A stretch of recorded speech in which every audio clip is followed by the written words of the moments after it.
hate it. But she finally, when I kept pounding her with the facts, she finally said, okay, Jan, so what do you propose? What's your solution? Your solution to mass shooting? I said, I am so glad you asked me that. Yes, I do. Here are 4 ways that we can bring an end to mass shootings in America. Number 1, eliminate gun-free zones.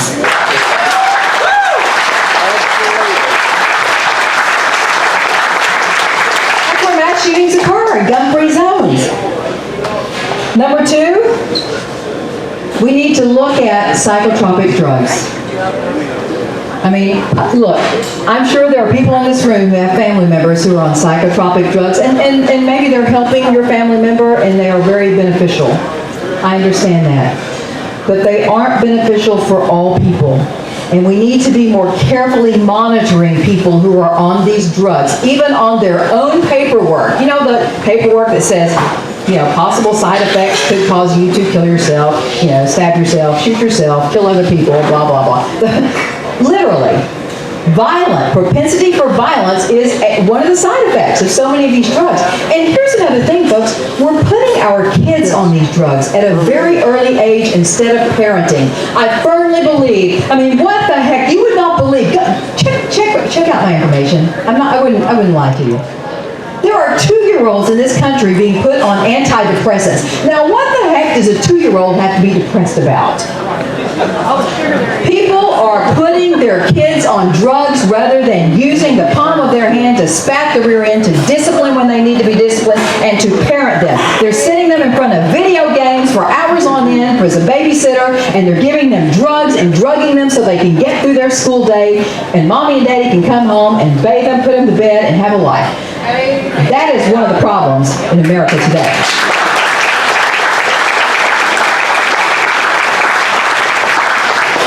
The third solution is to teach our young people coping skills, folks. Coping skills. Now, of course, one of my own personal solutions is introduce your child to Christ. All right? That's my number 1 solution. But when I'm on CNN and I'm on Fox, I have to propose solutions that are bipartisan, non-religious, here's across the board. And I seriously believe that we are making a huge mistake by giving our young children participation trophies. Seriously, I remember at an early age, the first time I didn't win first place at something, I thought my life was over. I was devastated. I didn't get a participation trophy for just showing up. You know what? But it made me stronger, and we must teach our children the truth about life. Because in real life, if we give our kids participation trophies all throughout their school so we don't hurt their feelings and they don't learn that actually some kids are better at some things than they are, that some kids are smarter than other kids, that some kids are prettier than other kids, if we don't teach them the realities of life at an early age, then when we turn them out and say, okay, you're an adult now, go out and prosper in the world, they don't know how to handle it. They can't take it when they don't get the job they want. It's like, wait a minute, where's my job? Where's my participation trophy? I showed up. I should get paid $100,000 a year right out of college. They can't cope, folks. That's why I believe we're seeing, you combine a lack of teaching kids how to deal with failure and cope with failure and become stronger as a result of failure. Learn how to pull yourself up by your bootstraps and gain from your fails. If we don't teach our kids this, when they become adults, they expect to succeed in everything, and they can't handle it when they don't, and then we put them on drugs to deaden all these feelings that they have, and then they just lose it. And then if they don't know Christ, they have no value and respect for human life. The last solution is that we need more mental health stabilization facilities in America. We need more in Arkansas. We do have a lot of mentally ill people in this state, just like we do everywhere in America, and we've got to have a place to put these people to help them get well.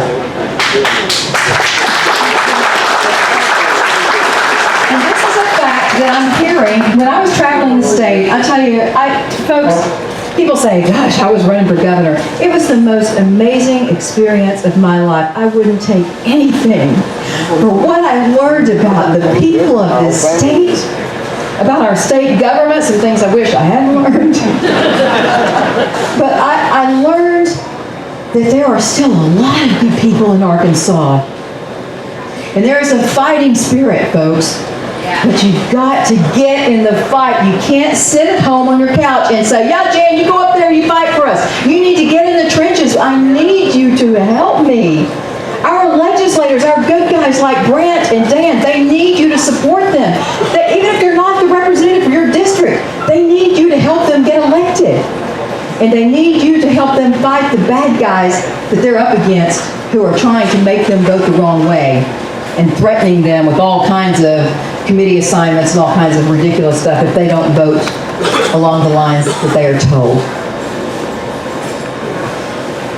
Finally, in summary, I want to take you back to our founders because that's where I started. And I have this thing about our founders. Those guys were absolutely amazing men. I think some of the most amazing, courageous, intelligent, bold men